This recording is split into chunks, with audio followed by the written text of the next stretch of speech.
A república no Brasil é o regime da corrupção. Todas as opiniões devem, por esta ou aquela paga, ser estabelecidas pelos poderosos do dia.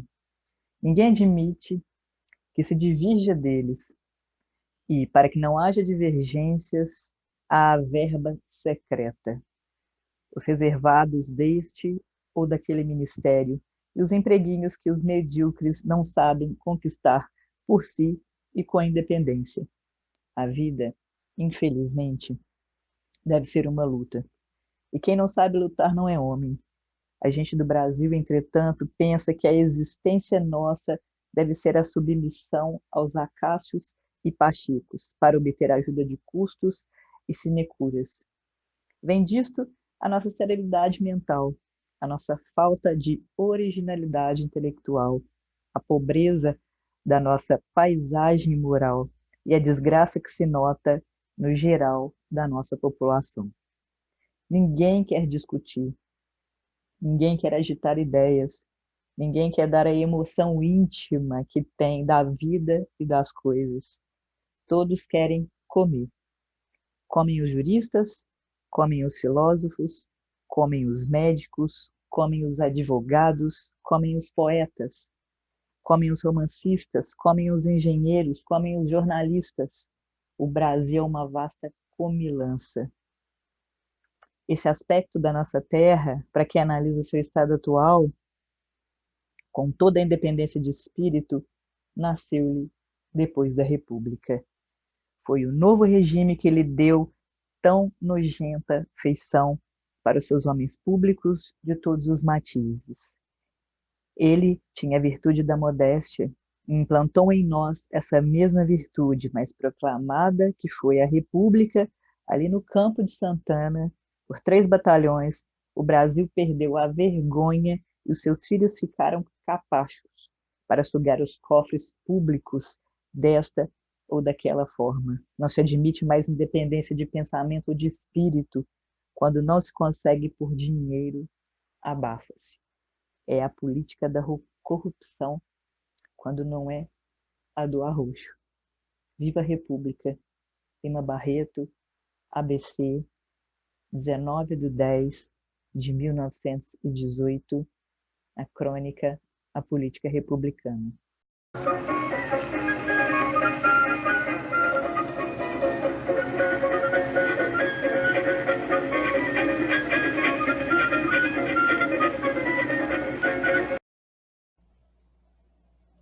Olá pessoal, sejam bem-vindos a mais uma aula do curso Literatura e Sociedade, o caso Lima Barreto, certo? Nós estamos no nosso módulo 3 e a gente vai conversar hoje sobre o tema que eu instituí, que seria contra a República e o Conchavo, certo? O texto de abertura dessa aula de hoje é a crônica A Política Republicana, publicada em 1918, e já nessa crônica a gente consegue entender como se dá a relação de Lima Barreto com o projeto republicano em ascensão, que trazia grandes expectativas para o povo, mas que, na verdade, torna-se, de certo modo, problemático e não supre os desejos do povo naquele momento, que queria participar mais da vida política, das decisões, tá? Então, para que a gente possa dar início que às nossas discussões, apresentar os textos que a gente vai discutir, nós vamos discutir aí o livro Romance Número a Ninfa, alguns trechinhos, né, a trama geral, como ela se coloca dentro dessa discussão da República, né, como um campo de interesses, a política como um campo de interesses, né, dos apadrinhamentos. O livro do José Murilo de Carvalho, Os Bestializados, tá, que vai pensar o Rio de Janeiro, né, e esse contexto da República, a Primeira República ali, nos anos de 1890. O o texto da Beatriz Rezende, Opção pela Marginalia, que está dentro ali da obra Os Pobres na Literatura Brasileira. E como uma opção aí extra, né, o Nicolau Sevchenko, que é o Lima Barreto e a República dos Brusundangas, que está ali dentro do livrinho Literatura como Missão, Tensões Sociais e Criação Cultural na Primeira República, também fundamental para a gente poder entender a obra de Lima Barreto no contexto geral e como ele se articula dentro desse movimento, essas transformações, esse momento de transição da monarquia para a república. Para que a gente possa entender no contexto geral, Númia Ninfa, a relação de Lima Barreto com a história, com as questões sociais, pensando o seu tempo, né? Lima Barreto na sociedade, a sua literatura atuando como um militante na sociedade, vamos entender o contexto que Lima Barreto está vivendo e produzindo, certo? A gente tem ali 1889, a Proclamação da República, que se dá já a partir de uma tensa relação e anseio de uma participação maior do povo nas atividades políticas. Então, a gente tinha um anseio pela descentralização do poder, tá? Do ponto de vista particular da vida de Lima Barreto, o que isso significava, né? Quando a gente teve a proclamação da República, essa destituição da monarquia, o desemprego de João Henriques, a gente tem uma destruição de projetos particulares de Lima Barreto, uma desestruturação familiar. João Henriques, pai de Lima Barreto até então, trabalhava na imprensa como tipógrafo, e ele é desempregado, tá? A gente tem uma espécie de ditadura republicana, uma questão bem paradoxal pelo momento. E ele enlouquece, Lima Barreto precisa largar os estudos na Politécnica e cuidar do pai. E então ele vai precisar trabalhar, ele vai precisar produzir muito, ele vai precisar esquecer um pouco dos seus planos, tá? Intelectuais, assim, no sentido de formação mesmo, para poder cuidar do pai, trabalhar e cuidar do pai. Então isso vai significar para Lima Barreto um golpe muito grande. A questão do anseio pela descentralização do poder, ela vai passar, então, por um regime provisório, inicialmente, em que os militares eles vão ficar no poder. E aí o que acontece? A vida política, depois disso, vai girar em torno de uma mudança sempre de poder, em que vão assumir doutores, fazendeiros e militares. E vai girar somente nesse núcleo. Uma minoria que tinha uma questão financeira boa, evidente, os oligarcas, né, e a população pobre, a população de classe média baixa não assumiria, então, essas decisões na política, né, as discussões da polis, não participariam da polis. Então, isso acontece dentro de um contexto em que temos uma ascendência da elite cafeicultora, né? Então a oligarquia cafeicultora vai circular ali dentro desse regime político, os militares, né, no poder ali, sob um regime provisório. A gente tem também a abolição da escravidão, já na finalização do Império para a República, o que vai simbolizar um aumento populacional e um aumento de mão de obra escrava não especializada, o que vai inflar o mercado de trabalho, né? Então, vai causar um desemprego em massa, porque não vamos ter onde alocar toda essa população. A gente tem os jacobinistas nesse momento, o movimento do jacobinismo, ele vai colocar os portugueses no contexto da imigração, naquele período como bodes expiatórios dos problemas sociais pelos quais estava passando o país. Então, a culpa pelo desemprego, a culpa pelo caos gerado, pelas tensões geradas na virada de monarquia para a república, seria depositada nos portugueses que estavam imigrando e estavam tomando o lugar dos nativos, dos brasileiros, certo? Então a gente tem uma espécie de lusofobia nesse momento. Em 1890 a gente já está vivendo aí uma questão de influxo populacional, apenas 45% da população era do Rio de Janeiro, era da localidade mesmo, até então o Distrito Federal, né, a capital do Brasil. A maioria eram de pessoas que vinham de outras localidades ou imigrantes, os portugueses, tá? E a gente teve uma descompensação entre sexos, porque tínhamos aí, nesse contexto, uma maioria de homens, em detrimento das mulheres, e em razão disso também um baixo índice de nupcialidade naquele momento, é claro, de um contexto geral, e cultural daquele momento, né, que era o casamento heterossexual. E a gente tinha um alto número de solteiros que configuravam para a moral daquela época,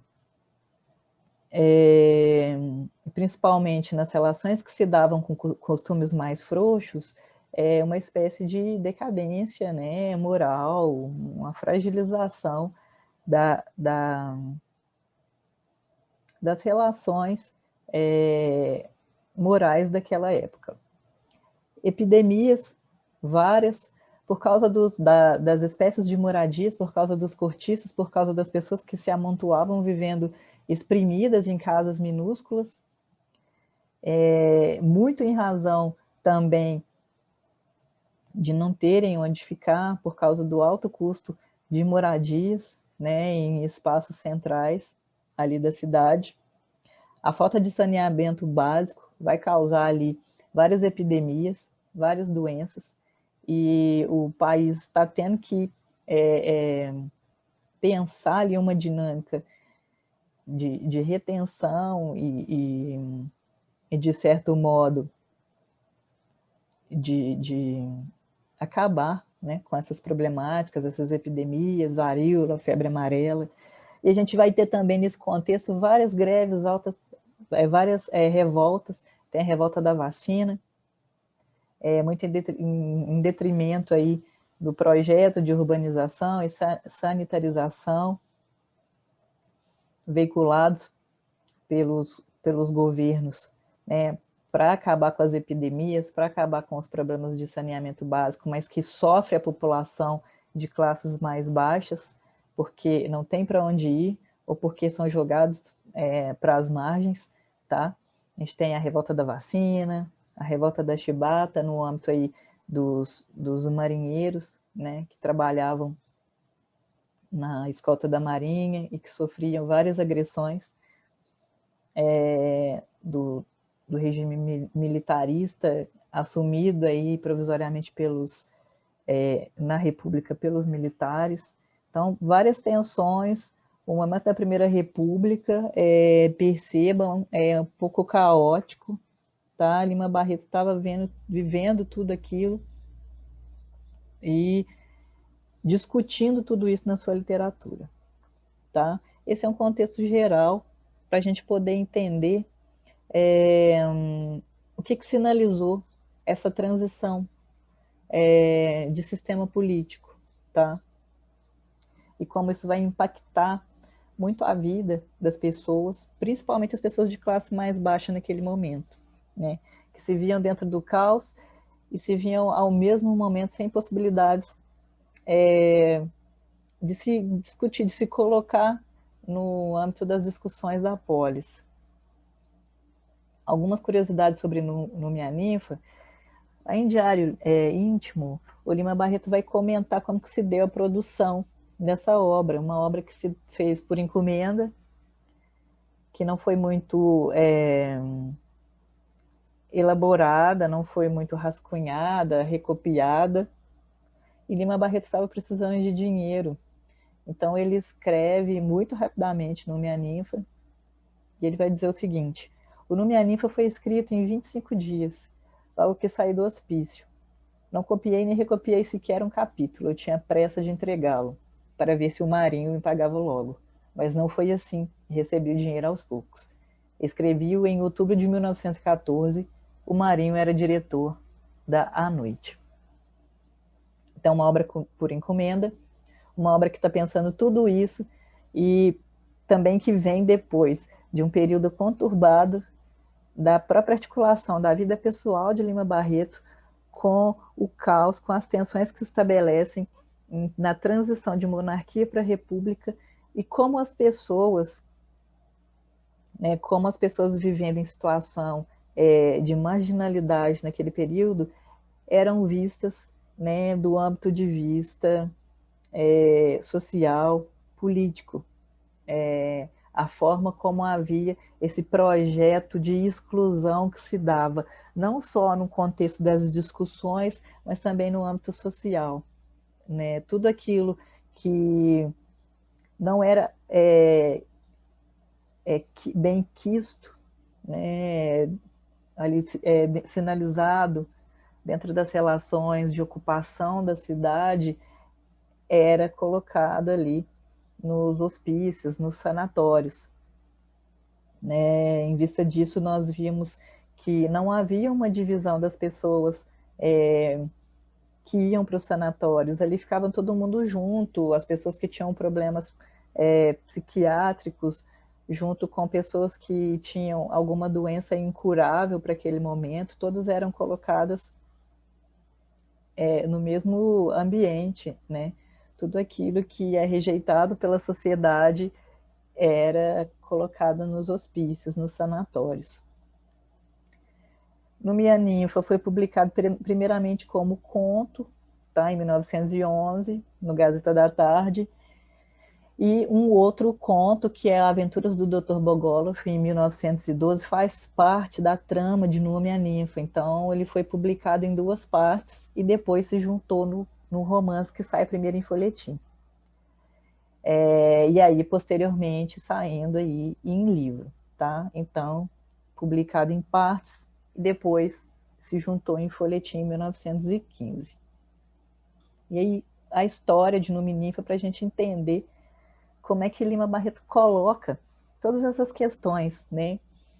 Do conchavo na Primeira República, dos apadrinhamentos, na forma em que a Primeira República foi vivida como uma espécie de possibilidade de ascensão social, tá? E econômica, era visto como não como um espaço de decisão, como um espaço de discussão, um espaço de integração das possibilidades democráticas, né? De o povo assumir, enfim, né, um espaço central das discussões da polis, mas como uma espécie de apadrinhamento, conchavos, pequeno grupo que deteria o poder nas custas da população, que até então era uma maioria não votante e que não podia participar dessas discussões. Então, nós temos aí uma espécie de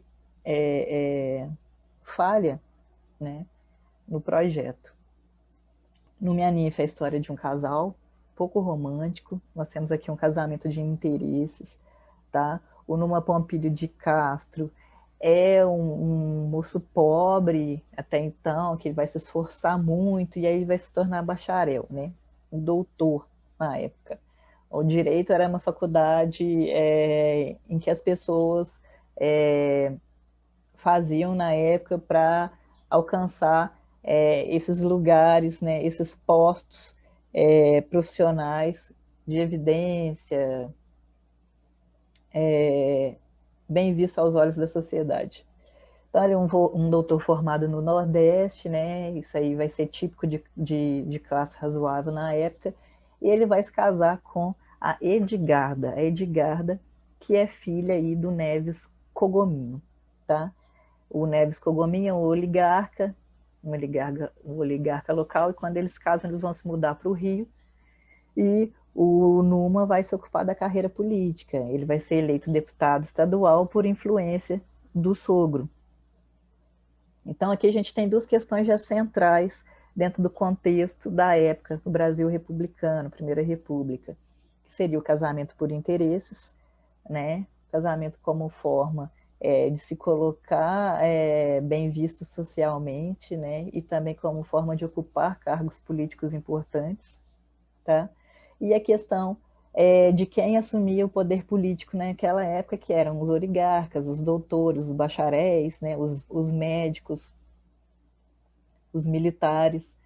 Então, a gente tinha aí esse grupo que se revezava, o que se assumia, ou que assumia ao mesmo tempo cargos importantes, né? Numa era um tipo certinho, muito calado, quase que não se manifestava no seu ambiente de trabalho, não saía, não demorava muito para chegar em casa, era aquele tipo, né, certinho, que preocupava-se sempre com a sua vida profissional, em ascender na vida. E a Edgarda via alguma coisa nele de interessante, né? Apesar de ser um casamento por interesse, ela não gostava muito dele, mas via algum potencial nele, né? Via nele alguma coisa de inteligente, né? De organizado, via um potencial, tá? Mas esperava que a política desse a Numa uma certa visibilidade, achava ele um pouco apagadinho, assim, ele não tinha visibilidade na imprensa, não tinha, a oposição não atacava, ele não se indispunha com ninguém, então a mulher queria colocar ele mais em evidência na cena política, porque isso, de certo modo, também ia colocá-la no centro das discussões, né? Então a mulher lia muito, uma vez ou outra ele ia trazendo exemplares para ela, mas ele não entendia porque que ela gostava tanto de ler, tanto de estudar, né? Que era uma coisa que ele fez durante toda a sua vida por mera obrigação. Então, o que, que vai acontecer? Uma certa altura, a gente vai descobrir que o Numa tinha dificuldades, né, em ser um orador, de propor coisas na Câmara, e uma certa altura a gente vai descobrir que quem escrevia os discursos do Numa era a esposa, a Edgarda, né? Porque o Numa vai resolver um dia fazer um discurso na Câmara e vai ser desastroso, e ele vai ficar muito mal, vai chegar em casa, vai contar para Edgarda, e ela, como via nele algum potencial, apesar de não achar ele muito inteligente, mas achar ele esforçado, ela vai querer ajudar, né, o Numa a se colocar, né, se recolocar na cena política. E aí, o que, que vai acontecer? Ela vai ajudar o Numa a escrever um discurso para limpar sua reputação, né? E o narrador vai colocando para a gente o tempo inteiro também é que a Edgarda, ela tinha em Numa o interesse é, de também se colocar em evidência na sociedade como uma figura expressiva, como uma figura que era é, bem vista, né? Ela queria ter os holofotes voltados para ela. E Numa era essa pessoa que colocaria ela em destaque, né? Na cena social. Então, por isso esse cuidado, né? Para que Numa aparecesse mais, para que Numa fosse mais ativo na na sua vida política, tá? Então, ela vai resolver fazer esse discurso para o Numa, e aí o que, que vai acontecer? No dia proposto, né, no dia combinado, ela vai, o Numa vai dormir mais cedo, ele está mal, ele está pensando o quanto foi desastroso o seu discurso, e ela vai escrever o discurso para ele, vai ficar um outro quarto, um outro cômodo da casa, escrevendo o discurso. E no meio da madrugada o Numa acorda e ele vai resolver lá fazer um agrado para Edgarda, que está, né, coitadinha, passando a madrugada acordada, ajudando ele a escrever um discurso que vai limpar a reputação dele. E aí ele vai começar a ouvir alguns barulhos, alguns gemidos, E ao olhar, né, ali pela porta, ele vai descobrir que a Edgarda traindo, está o traindo com o primo Benevenuto, tá? Então, o que, que a gente descobre no final é que quem escrevia os discursos não era a Edgarda, aparentemente era o Benevenuto. Benevenuto escrevia e Edgarda transcrevia, né, com a sua letra para entregar a Numa. E aí o desfecho, o Numa vai parar, né, vai ver aquela cena, vai ficar impactado, né, eles se beijando e escrevendo o discurso. E ele vai pensar, né, pensa na sua situação na Câmara, no vexame que ele deu no dia anterior, e pensa, por outro lado, nessa situação de traição, mas ao mesmo tempo existe uma reputação a ser preservada dentro da sua cena social, cena política, cena profissional, e ele vai decidir então fechar a porta, ele não vai interromper a esposa, tudo em nome da política, tudo em nome da nação, tá? Tudo em nome dessas relações que se estabelecem ali, né, entre os apadrinhamentos, entre a política que se relaciona ali dentro desse contexto de pequenos grupos de homens que têm influência na sociedade. Então, tudo em nome da nação, ele decide continuar ali com a esposa, sabendo das traições, sabendo, né, que a esposa teoricamente não o ama, não o quer, mas com esse casamento de aparências para ser bem visto na sociedade e para poder ascender na sua profissão e também no âmbito político, certo? Então, o que nós temos como contexto da história, o Neves Cogominho e o Benevenuto como um plano central da trama, tá? Pensando aí a ideia de política como ascensão social, e o Benevenuto era aquele que não compactuava com essa cena de pensar a política como uma forma de ascender socialmente e economicamente, né? Ele via essas posições políticas como transitórias, né? E a serviço mesmo da população.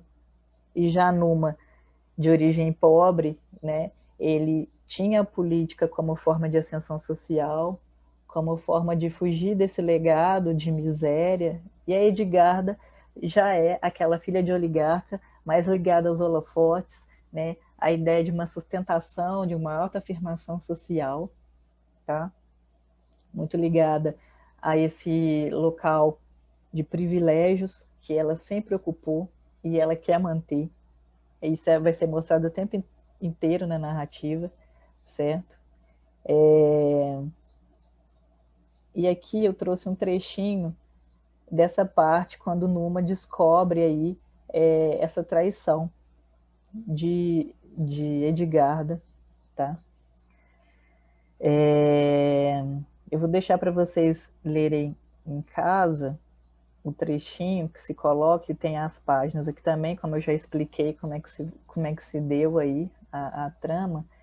E aí eu quero pensar com vocês outros personagens fora desse núcleo central da Numa e da Edgarda que também vão mostrar aí a falácia do projeto republicano, certo? Do eixo central em que a gente discutiu, o Benevenuto, que é o primo de Edgarda e é também o seu amante, né? Ele vai ser aquela figura do bon vivant, que seria o cara que quer aproveitar os prazeres da vida, tá? Ele é bem informado sobre o país, ele é muito inteligente, mas ele não quer ver a sua figura associada à política, e ele vê a questão da política e da forma como os republicanos, né, as pessoas que participavam da política na época, tinham isso como uma forma de ascender na vida e não como uma forma de, de governo, né, que amplamente se dedicaria ao que foi proposto. Então, ele via há um certo deboche do Benevenuto para com essas figuras, né, principalmente aquelas ligadas ao movimento do jacobinismo, né? E aí a gente vai ter, nesse trechinho aqui, que é na página 77, a forma como ele vai encarar esse movimento que se instaura. E ele diz o seguinte: ainda uma vez o narrador falando sobre o que pensa Benevenuto. Ainda uma vez ele não compreendia esse negócio de política. E ainda uma vez sentia bem que, ao contrário dos que abraçam uma qualquer profissão, os políticos não pretendem nunca realizar o que a política supõe, e isso logo ao começarem. Singular e honesta gente, que se diria de um médico que não pretendesse curar os seus doentes. Então a figura política, na cabeça de Benevenuto, era meramente ilustrativa, né? Era como uma figura que se colocava ali meramente por ter ocupar aquele lugar, né? Para que a sociedade o visse daquele modo, e não necessariamente para se trabalhar naquilo, né? Para fazer o que deve ser feito. Então é uma das caricaturas que vão aparecer nessa obra e que vão denunciar esse aspecto da política do conchavo, da política do apadrinhamento.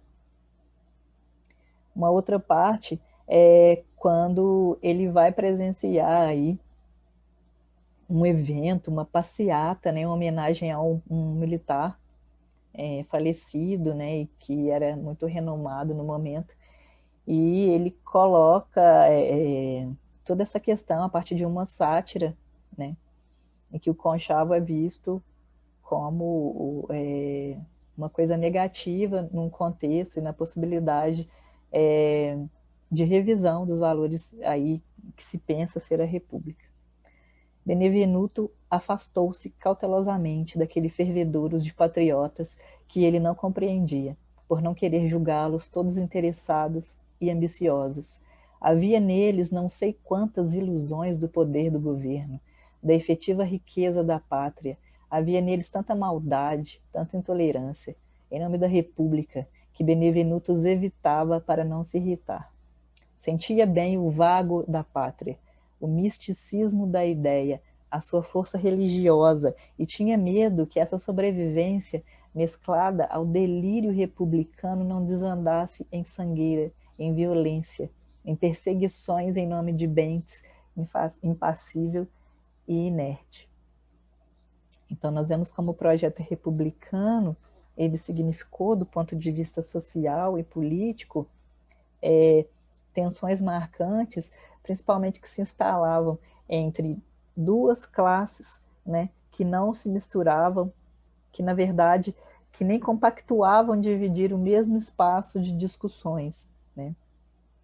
A gente tinha uma ilusão de um governo democrático que não se concretiza e que causa o caos, tá? A gente vai ter essa questão da intolerância, da violência, do militarismo, e que fazia parte do que se viveu ali na Primeira República e que vai perpassar muito da obra de Lima Barreto, né?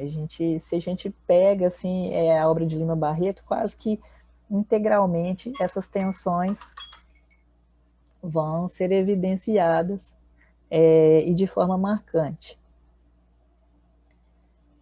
Inácio Costa já vai ser uma outra figura, uma caricatura que Lima Barreto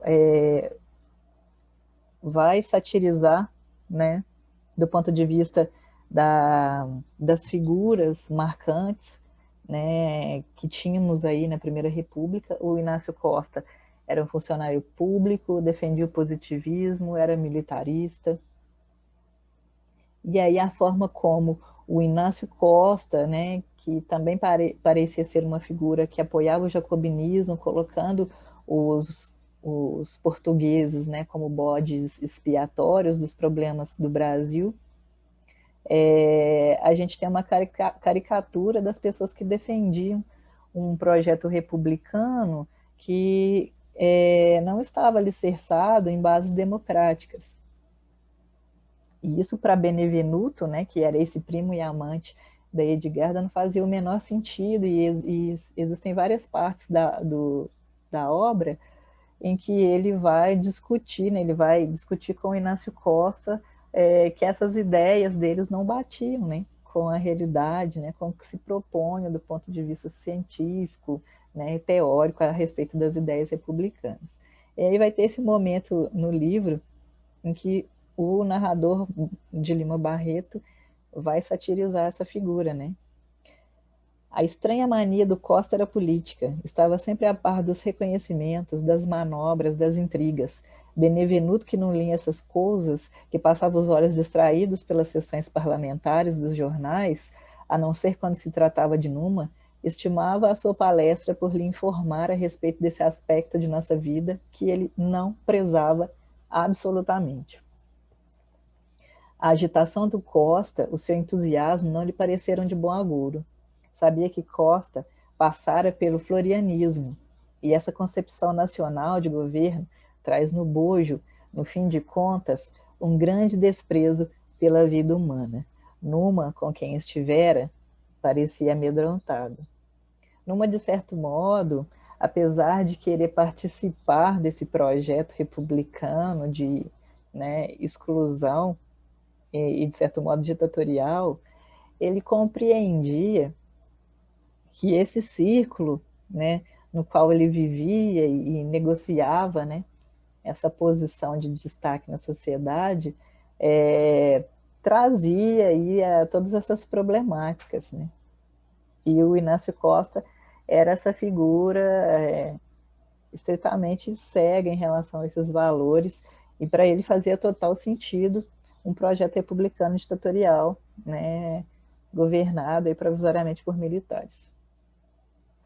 E aí tem o momento também da marcha, que é um préstimo em homenagem a um almirante falecido recentemente lá e famoso, que é o almirante Constâncio, em que o Inácio vai acompanhar, todo vestido e paramentado, né, a rigor, como manda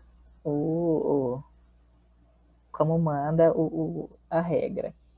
E aí o narrador barretiano também vai satirizar essa figura, né, colocando em evidência como é que a questão das ideologias nesse campo político, né, elas são perigosas e elas cegam as pessoas.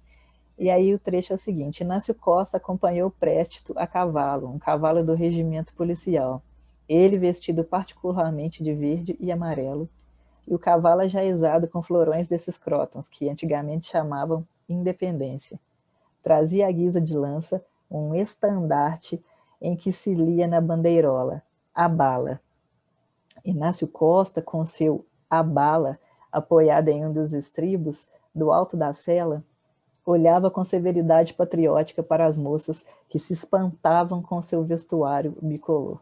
E, só na altura do catete, pôde desfazer a carranca, quando cumprimentou sorridente Bevenuto, que via aquele desfile com um assombro de idiota chumbado ao rosto. Então, duas figuras contrárias, Benevenuto completamente alheio a essas questões políticas e o Inácio Costa completamente tomado, absorvido, né, por essa onda patriótica, né, que via nessa mudança de regime algo positivo, né, e na verdade, se pensarmos do ponto de vista geral da coisa, nós tínhamos uma elite que tentava se dar bem nas costas do povo, né? Outra figura expressiva nessa obra, e que não faz parte do contexto aí a trama principal, é o Lucrécio Barba de Bode, que é um ex-carpinteiro, mulato, pobre, morador de um bairro periférico, que é o Cidade Nova, e ele vai também dar um jeito de entrar na atividade política, né?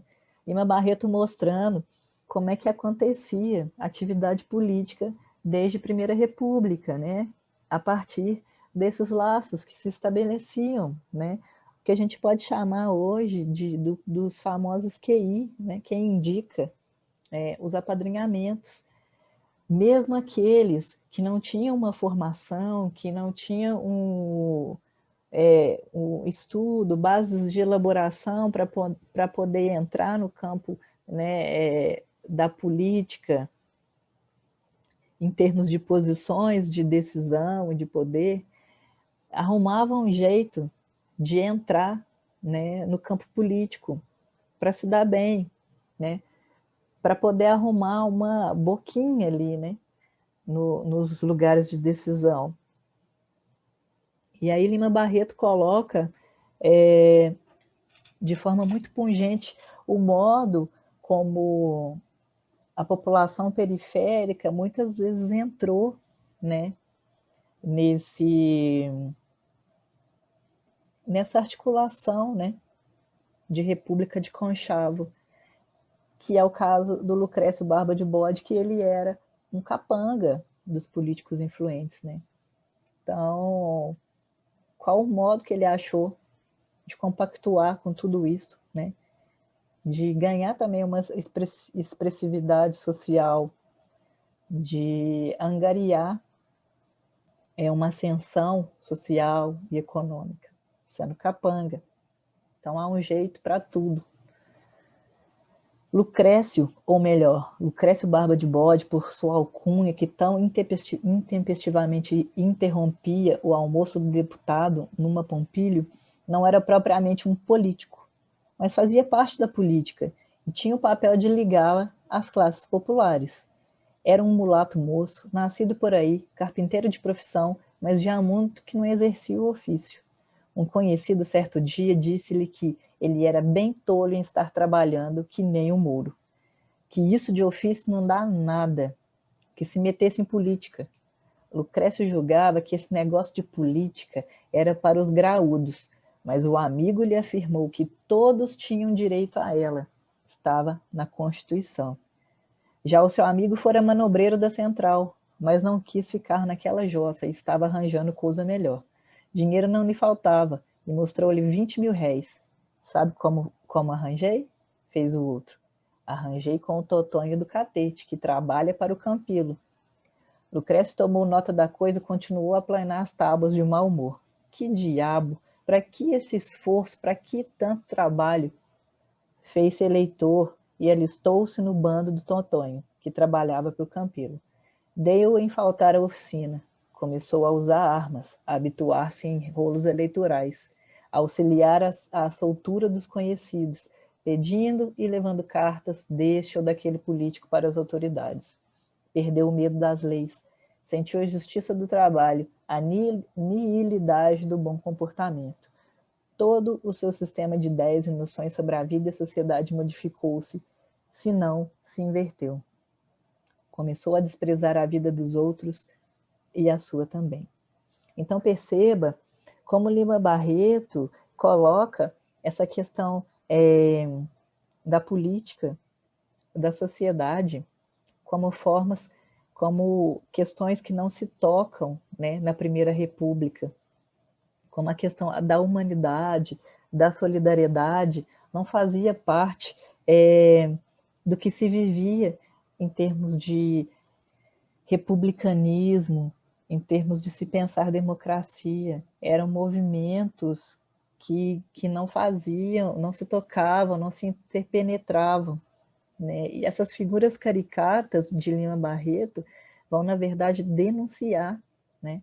É a literatura se relacionando com a sociedade como forma de denunciar, quanto em alguns momentos da história, né, movimentos políticos colocam em evidência agruras da vida social e que vai tocar, de um modo geral, toda a população. Aqui nesse contexto, a gente vê todo mundo querendo se dar bem na política. A política não era uma espécie de trabalho, a política não era um lugar de decisão, mas a política era um espaço onde todo mundo queria um lugarzinho, né, para poder ganhar dinheiro fácil e completamente desligado da questão humana, né, do social. Então, numa revisão geral, tá, a gente tem Lima Barreto com uma crítica ao positivismo, né, o modo como as leis eram criadas, os apadrinhamentos, a forma como todo mundo queria entrar na política, tá? Mesmo aqueles que não tinham uma formação específica para isso, né, ele coloca que a política era para todos, claro, a política era para todos, mas o modo como as pessoas entravam, né, muitas vezes a partir de locais onde a criminalidade, né, era a forma de atuação. Os personagens vão ser caricaturas, a gente tem uma crítica ao militarismo, né, a um governo majoritariamente composto por médicos, militares, bacharéis. É uma crítica de Lima Barreto à antidemocracia, né? É a república que não foi. Temos a crítica à instituição do casamento, né? No núcleo central dessa trama de Numa e Edgarda, que a gente tem essa questão do adultério. O casamento é visto como uma convenção social, uma forma de ascender algum cargo de destaque. São os costumes de fachada, tudo isso para maquiar, né, um espaço que era sacralizado, tá? Que era o espaço da política, que nem todos podiam ocupar. E que se ocupavam, aqueles que não tinham uma formação específica ocupavam em âmbitos de marginalidade, de violência, tá? Temos uma crítica, posteriormente, à questão do preconceito racial. Isso são outras questões que vão ser abordadas em Numa e Ninfa, e que é interessante, né, para quem quiser ler o livro na íntegra. A questão dos heróis nacionais, do descaso da política para com o povo, né? Quem eram os heróis nacionais e como eles se colocavam ali, os apadrinhamentos, a forma como o Numa entra na história política, né? A partir do Cogominho, que é o seu sogro. A gente tem também em uma passagem mais adiante no texto uma crítica ali, né, da forma como os índios, né, enquanto heróis nacionais também, do ponto de vista literário e da história, eles eram tratados com descaso. Que a gente vai ter essa personagem que é a Dona Florinda, e ela vai tentar ensinar bons modos aos indígenas, e o modo como o narrador de Lima Barreto vai satirizar, né, esses costumes, e ao mesmo tempo vai denunciar, né, a forma como os heróis nacionais eram tratados na prática. E a crítica também ao embranquecimento da sociedade, muito visto por esse processo de imigração que for autorizado e influenciado pelos governos naquele momento, causando um insuflamento da população, principalmente ali na capital do Brasil, que até então era o Rio de Janeiro, certo? Então nós ficamos por aqui, a partir dessa revisão de geral de Numa e a Ninfa e o contexto da Primeira República. Espero vocês para a gente discutir um pouco mais sobre isso no nosso fórum da aula 5.